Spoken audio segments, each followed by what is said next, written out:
कलयुग मानव इतिहास का वह चरण जहां लोभ, क्रोध, धोखा और अन्याय अपनी चरम सीमा पर पहुंच जाते हैं, जहां मनुष्य अपनी ही परछाई से डरने लगता है, जहां सत्य अपनी आवाज खो देता है।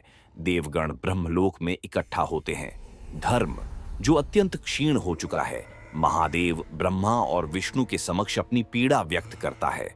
विष्णु अपने तेज का एक अंश पृथ्वी पर भेजते हैं। शांभल गांव में एक दिव्य क्षण में एक बालक जन्म लेता है।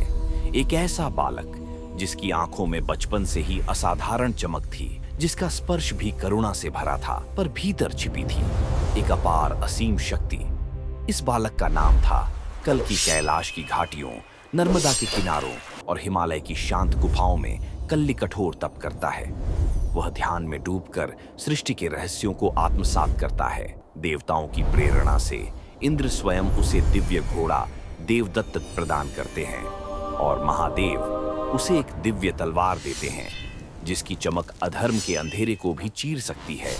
इधर पृथ्वी पर अत्याचार अपनी सीमा लांघ चुका था। अदृश्य शक्तियां मनुष्यों को नियंत्रित कर रही थीं। राजा पथभ्रष्ट हो चुके थे और साधु संतों की आवाज को दबा दिया गया था। रात के सबसे अंधेरे क्षण में आकाश में एक दिव्य प्रकाश फूट पड़ा।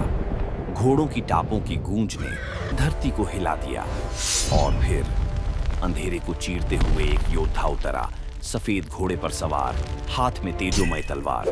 भगवान कल्कि का युद्ध कोई साधारण युद्ध नहीं था। यह अच्छाई और बुराई का अंतिम संघर्ष था, जहां तलवारें 10 केवल आयरन नहीं थी, संकल्प थी, धर्म के लिए आखिरी पुकार थी।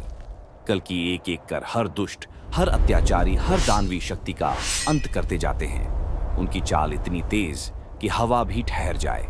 जब अंतिम युद्ध समाप्त हुआ, धूल बैठ गई और आकाश शांत हो गया। मानवता के माथे का बोझ उतर चुका था। कल्कि ने अपनी दिव्य तलवार को मिट्टी में रोपकर और उसी तरह जैसे वे आए थे वैसे ही दिव्य प्रकाश में विलीन हो गए।